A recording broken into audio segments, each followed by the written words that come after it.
बिस्मिल्लाहिर्रहमानिर्रहीम। अस्सलाम वालेकुम। This is me Ali Haider Jafri. दोस्तों, आज आपकी मुलाकात करवाते हैं ज़िला हाफिज़ाबाद की नवाही तहसील पिंडी बटिया के एक ऐसे आर्टिस्ट, एक ऐसे मुसव्वर, एक ऐसे ख़तात के साथ जो अपने हाथों से शाहकार बनाते हैं। जी हाँ, मैं बात कर रहा हूँ जनाब मोहम्मद असगर अली असगर साहब की, जो अपने हाथों से बहुत अच्छे ज़बरदस्त किस्म के पोर्ट्रेट बनाते हैं। कायद आज़म, इलामा इकबाल, मोहम्मद अली जौहर, पाकिस्तान के नक्शे, कार्टून और दीगर इस तरह की बहुत से दूसरे जो वो काम करते हैं। ये कैसे करते हैं और इनको ये शौक़ कहाँ से पैदा हुआ और आजकल इनके हालात कैसे हैं। जैसा कि आप जानते हैं दोस्तों कि डिजिटल दुनिया के अंदर आजकल हाथ से काम करने वालों को इस तरह पजीराई नहीं मिल रही। अस्सलाम वालेकुम असगर साहब। जी वालेकुम सलाम। असगर साहब, बहुत शुक्रिया आपका, फर्स्ट ऑफ ऑल आपने हमें टाइम दिया। मैं सबसे पहले आपसे ये पूछना चाहूँगा कि आपको ये खुशनवीसी और ख़ताती का शौक़ कहाँ से पैदा हुआ? जी अली हैदर जाफरी साहब, मुझे ये 1996 में या 1997 में ये शौक़ पैदा हुआ। स्कूल टाइम ये शौक़ मुझे पैदा हुआ। असगर साहब, आपने ये काम सीखा कहाँ से? सर, मैंने ये काम सीखा है तहसील पिंडी बटिया ज़िला हाफिज़ाबाद से। और आपके उस्ताद ग्रामी का नाम क्या था? क्योंकि उस्ताद के बगैर तो शागिर्द कभी भी परवाह नहीं चढ़ते, तो यकीन है यहाँ पे उस्ताद का जो जिक्र है वो होना लाज़िम। जी जाफरी साहब, मेरे उस्ताद मोहतरम एक बहुत ही अजीम शख्सियत नईम मिजाज साहब अल-मरूफ आज़ाद आर्ट्स के नाम पर वो काम करते हैं। अच्छा दोस्तों, इस बात को भी मैं यहाँ पे बताना ज़रूर लाजमी समझता हूँ कि जिस तरह आजकल panaflex, digital media, printers, plotters का दौर है, तो हाथ से ख़ताती करना बहुत पीछे रह गया है। लेकिन अभी भी बहुत से लोग ऐसे मौजूद हैं जो पोर्ट्रेट, आर्ट डिज़ाइनिंग और इस तरह की चीज़ों को सराहते हैं। असगर साहब, आपको मुश्किल नहीं पेश आती कि लोग अब आपसे हाथ से काम नहीं करवाते? जी जनाब, ये एक बहुत अहम सवाल है आपका। मुश्किल तो हर काम में मुश्किल होती है, मगर बात ये है कि इस डिजिटल जो दौर चल रहा है, इस दौर में जो बड़ी मेहनत और मशक्क़त के बाद हमें अपना रिज़्क़ तो हासिल करना ही है, खा वो मुश्किल हो या आसान हो, हमने अपना रिज़्क़ तो तलाश करना ही है किसी भी तरीके से। असगर साहब, आप शादीशुदा हैं? जी मैं शादीशुदा। और आपका ज़रिए मुआश जो है वो यही काम है? जी मेरा यही ज़रिया मुआश है। अच्छा, आप डेली बेस पे किस तरह, मतलब आपकी क्या रूटीन है, आप क्या कुछ करते हैं? जनाब, मेरी एक शॉप है, उस शॉप पे मैं अपना काम करता हूँ, जो काम आ जाए कर लिया। तो इसके अलावा हालात के मुताबिक जो है पहले वाला जो है निज़ाम वो नहीं रहा काम में, तो अब अल्लाह की रहमत है, अल्लाह ताला ने वादा किया हुआ है रिज़्क़ का, तो जो किस्मत में होता है वो मिल जाता है। नाज़रीन, जैसा कि आप देख रहे हैं कि आपको स्क्रीन पर नज़र आ रहा है कि असगर साहब किस तरह तस्वीर बना रहे हैं और किस तरह शानदार किस्म के शाहकार इन्होंने बनाए हुए हैं।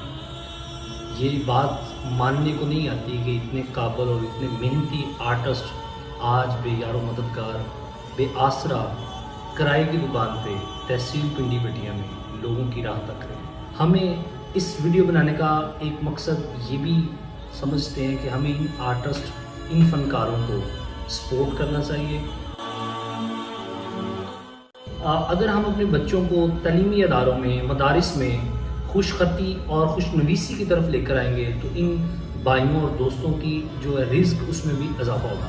असगर साहब, आपको किसी स्कूल, कॉलेज या किसी अदारे से ऑफ़र नहीं है कि आप हमारे अदारे में आके खुशखती या खुशनवीसी की तरफ लेक्चर दें, पढ़ाएँ, बच्चों को सिखाएँ? जी फ़िलहाल तो इस तरह की कोई ऑफ़र नहीं है किसी किस्म की। हो सकता है कोई फ्यूचर में कोई इस तरह का कोई निज़ाम बन जाए। अगर कोई अदारे का हेड या कोई अदारे का प्रिंसिपल, किसी स्कूल का कोई भी फोकल पर्सन अगर ये मेरी वीडियो देखा है तो ये इस चीज़ को ज़रूर देखें। आपने इर्द गिर्द के जो इस तरह के हीरे और आर्टिस्ट और मुसव्वर हैं, अगर वो इस तरह का काम समझते हैं तो उन्हें इसकी तरफ लाजमी आना चाहिए। असगर साहब, आप क्या समझते हैं कि यूथ को इसमें क्या किरदार अदा करना है? देखिए जनाब, यूथ को ये किरदार अदा करना चाहिए। मेरा तो वैसे مطالبہ ہے گورنمنٹ سے، یعنی جو وزیر اعظم صاحب ہیں، میرا ان سے مطالبہ ہے کہ جو آرٹسٹ ہمارے بھائی ہیں جنہوں نے اتنے سال سے یہ کام سیکھا، بڑی محنت سے کام سیکھا، اس کے بعد پھر یہ ایک ڈیجیٹل دور، ڈیجیٹل کام کا نظام ہو گیا، تو یہ جو بھائی ہیں ہمارے یہ کافی پریشان ہیں آرٹسٹ بھائی، تو حکومت سے چاہیے کہ ان کی کچھ کسی بھی طریقے سے امداد کی جائے، یا پھر نہیں اصغر صاحب، آپ سمجھتے ہیں کہ حکومت کس طرح یہ پالیسی بنائے، کس طرح امداد کرے؟ میرے خیال میں اب چونکہ ڈیجیٹل دور ہے تو آپ بھی اس چیز کو تھوڑا سا یوٹیلائز کریں، آپ اپنے انسٹاگرام، فیس بک کے اوپر پیج بنائیں اور اپنے پورٹریٹ اور اپنی جو ڈیزائن، آرٹ، پکچرز، ان چیزوں کو تھرو سوشل میڈیا لوگوں تک پہنچائیں۔ جو میرا تخیل ہے نا، اس کے مطابق ایسا ہونا چاہیے کہ یہ جو ہوتے ہیں نا ادارے، گورنمنٹس ہوں یا پرائیویٹس ہوں، ان میں ان پینٹرز، آرٹسٹ حضرات کا ایک پیریڈ رکھا جائے کہ جس پیریڈ سے نہ صرف ان کا فائدہ ہوگا، ہمارے پینٹرز بھائیوں کا، بلکہ جو طلباء و طالبات ہیں ان کی رائٹنگ کو چار چاند لگ سکتے ہیں، ان کی رائٹنگ خوبصورت ہو سکتی ہے۔ جی بالکل جی، خوشخطی بہت ضروری ہے۔ تعلیمی میدان میں آج کل اس کا رجحان بہت کم ہوتا جا رہا ہے، لوگ ڈگریاں تو حاصل کر رہے ہیں لیکن ان کی رائٹنگ امپروو کرنا ایک بہت بڑا کوسچن مارک ہے۔ اصغر صاحب کرائے کی دکان پہ اور کس طرح یہ اپنے زندگی کا گزر بسر کر رہے ہیں یہ آپ ان کی دکان دیکھ کے بھی اندازہ لگا سکتے ہیں، لیکن ان کے ہاتھ کے شاہکار، ان کا تخیل، ان کا فنکار، ان کا آرٹسٹ خراج تحسین میں پیش کرتا ہوں ان کو۔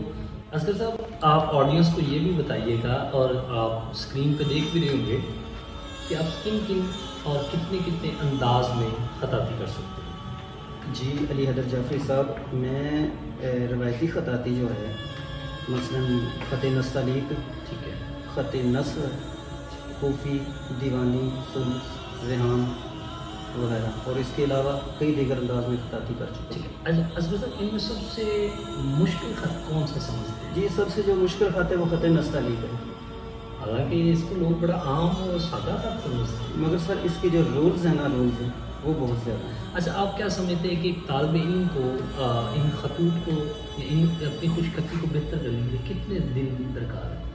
سر میکسیمم جو ہے کم از کم 6 ماہ جو ہے نا، 6 ماہ میں ایک جو ہے اسٹوڈنٹ 6 ماہ اگر کسی اساتذہ کے پاس جا کے محنت کر لے تو اس کی رائٹنگ کافی بہتر ہو سکتی ہے۔ اصغر صاحب، میں نے سنا ہے کہ آپ چاول کے دانے کے اوپر بھی بسم اللہ الرحمن الرحیم لکھ لیتے ہیں جی اور لکھا ہوا ہے، جی یہ کیسے ممکن ہے؟ جی یہ علی حیدر صاحب، یہ اللہ تعالیٰ کی عطا ہوتی ہے اور اپنا ذوق ہوتا ہے کہ بندہ کہتا ہے کہ یہ کام میں نے کرنا ہے، جب یہ کام کرنا ہے تو اللہ تعالیٰ کی مدد سے وہ ہو جاتا ہے کام۔ الحمدللہ میں نے چاول کے دانے پہ بسم اللہ الرحمن الرحیم کلمہ طیبہ یہ میں نے تحریر کیا ہے۔ اور اس دعا کے ساتھ، اس امید کے ساتھ کہ اس ویڈیو کی مدد سے شاید کوئی ادارے کا ہیڈ، کوئی گورنمنٹ کا فوکل پرسن یا کوئی بھی ایسا سربراہ اگر اصغر صاحب سے رابطہ کرنا چاہتا ہے تو ان کا نمبر، ان کا کانٹیکٹ، ان کا ایڈریس اسکرین پہ اور ڈسکرپشن میں بھی آپ کو نظر آ رہا ہوگا۔ اور ہاں، اصغر صاحب کے حوالے سے کسی بھی قسم کی کوئی بھی بات آپ نے پوچھنی ہو تو ان سے ضرور رسپونڈ کریں۔ پاکستان زندہ باد۔